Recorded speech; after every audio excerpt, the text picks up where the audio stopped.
सुनिए बच्चों, आज का पाठ सर्वनाम है और हम लोग सर्वनाम समझेंगे। सर्वनाम संज्ञाओं अथवा नामों के बदले जिन शब्दों का प्रयोग करते हैं या प्रयोग होता है उसे सर्वनाम कहते हैं, या पुरुष अर्थात या संज्ञा के बदले जो शब्द आता है उसे सर्वनाम कहते हैं, या संज्ञाओं के स्थान या प्रतिनिधि के रूप में जिन शब्दों का प्रयोग किया जाता है उसे सर्वनाम कहते हैं। जैसे राम ने परीक्षा नहीं दे सका क्योंकि वह बीमार हो गया था। इस वाक्य में वह राम के लिए आया है, यानी कि राम के स्थान पर वह शब्द प्रयोग किया गया है। यदि वह सर्वनाम का प्रयोग नहीं किया जाता तो एक संज्ञा को बार बार रखने से या प्रयोग करने से वाक्य की सुंदरता नष्ट हो जाती। इसलिए वाक्य की सुंदरता को रखने के लिए सर्वनाम का प्रयोग करते हैं। हिंदी में यह, वह, आप, तू, तुम, कोई, कुछ, कौन, क्या, ये सभी सर्वनाम हैं।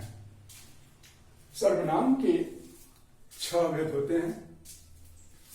पहला है पुरुषवाचक सर्वनाम। जिस सर्वनाम से पुरुष अर्थात बातचीत या लेख के क्रम में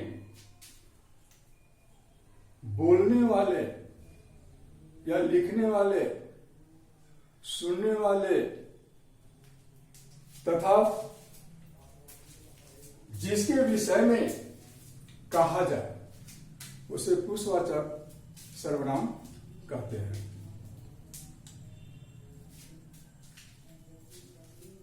जैसे मैंने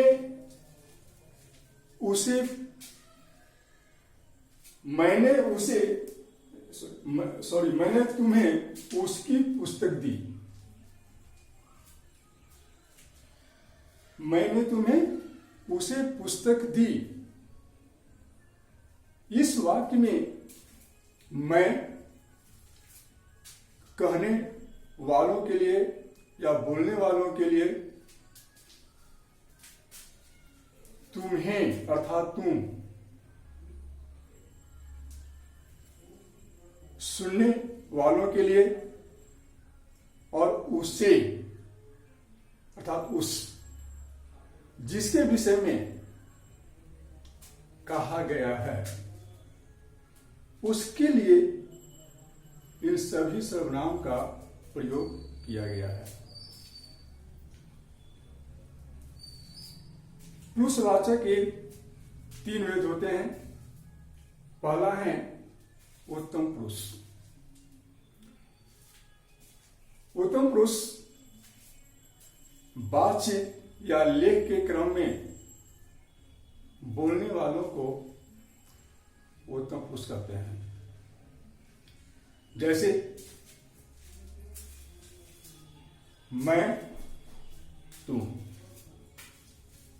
दूसरा है मध्यम पुरुष, जिसे संबोधित कर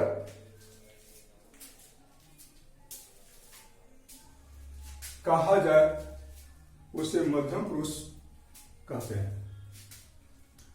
जैसे तू, तुम, आप। अन्य पुरुष जिसको हम प्रथम पुरुष भी कहते हैं, जिसके विषय में कुछ कहा जाए, जिसके विषय में कुछ कहा जाए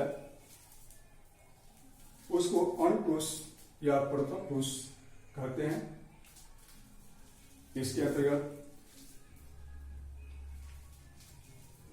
यह, ये, वह, वे, कोई, कुछ, कौन, क्या, ये सभी आते हैं। दूसरा है निश्चयवाचक सर्वनाम। जिस सर्वनाम से किसी निश्चित पदार्थ का बोध होता है उसे निश्चयवाचक सर्वनाम कहते हैं। जैसे यह गाय खूब देती है, यह गाय खूब देती है। इस वाक्य में यह गाय के संबंध में एक निश्चित संकेत देता है कि यह गाय जो है खूब दूध देती है। वह बहुत अच्छा लड़का है। इस वाक्य से भी यह पता चलता है कि यह लड़का बहुत अच्छा है, यानी कि निश्चय का बोध होता है।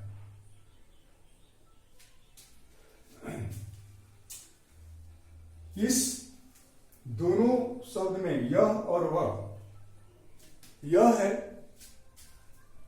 किसी संज्ञा को निकटता दिखाता है और वह है दूरी दिखाता है।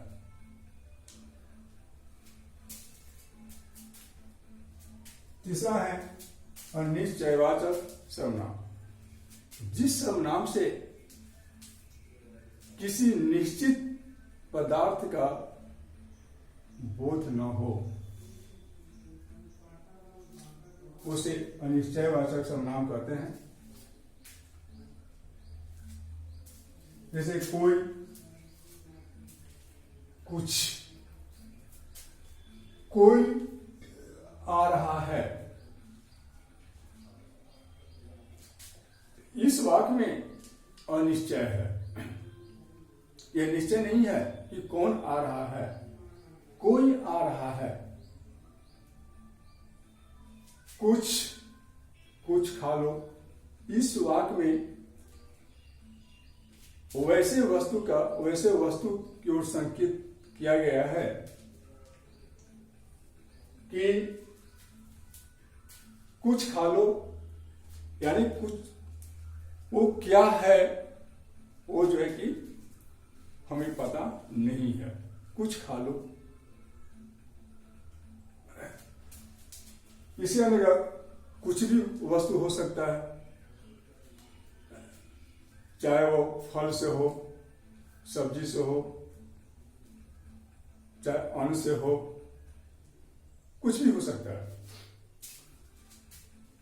निजवाचक सर्वनाम, निजवाचक सर्वनाम जिस सर्वनाम से स्वयं या अपने आप का बोध होता है।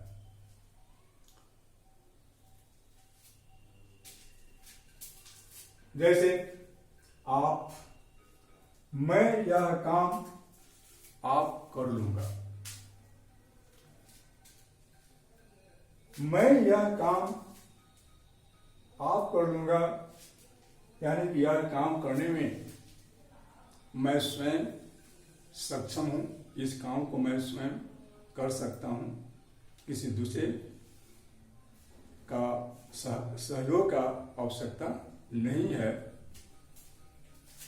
इसलिए इस वाक्य से निजवाचक, जैसे इसमें मैं जो है ये मैं यह काम आप कर लूंगा, इस वाक्य में आप शब्द जो हैं ये निजवाचक सर्वनाम है। संबंधवाचक सर्वनाम जिस सर्वनाम से किसी संज्ञा के साथ संबंध का संकेत होता है या किसी संज्ञा के साथ संबंध जोड़ा जाता है, संबंध का बोध हो, उसे संबंधवाचक सर्वनाम कहते हैं। जैसे जो और सो, ये जो दो शब्द हैं ये वाक्यों को जोड़ने का काम करते हैं। जैसे बिना विचारे जो करे सो पाछे पछताए, तो बिना विचारे जो करे, इस वाक्य में जो और सो एक दूसरे को संबंध जोड़ने का काम किया है और इस प्रकार जो और सो संबंधवाचक सर्वनाम है। प्रश्नवाचक सर्वनाम जिस सर्वनाम से प्रश्न का बोध होता है या जिस सर्वनाम से ऐसे वाक्य जो प्रश्न बनता है उसे प्रश्नवाचक सर्वनाम कहते हैं। जैसे कौन आ रहा है, कौन आ रहा है, तो इस वाक्य में कौन सर्वनाम है जो एक प्रश्न के रूप में आया है। कौन आ रहा है, क्या खा रहा है, इस वाक्य में क्या प्रश्न के रूप में सर्वनाम आया है जिसे वाक्य बना है क्या खा रहा है। बच्चों, सर्वनाम के कुछ कार्य हैं जिसके माध्यम से हम लोग वाक्यों को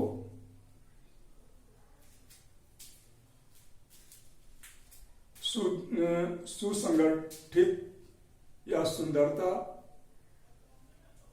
उसको बनाते हैं और सर्वनाम जो हैं ये वाक्यों को आदर, अनादर, जिज्ञासा, निश्चय, अनिश्चय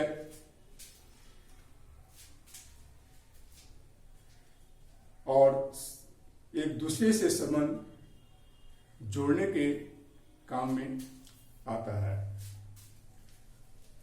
इसके साथ ही मैं सर्वनाम समाप्त कर रहा हूं। धन्यवाद। ये नोट आपके विद्यालय में उपलब्ध हैं, विद्यालय से आप प्राप्त कर सकते हैं।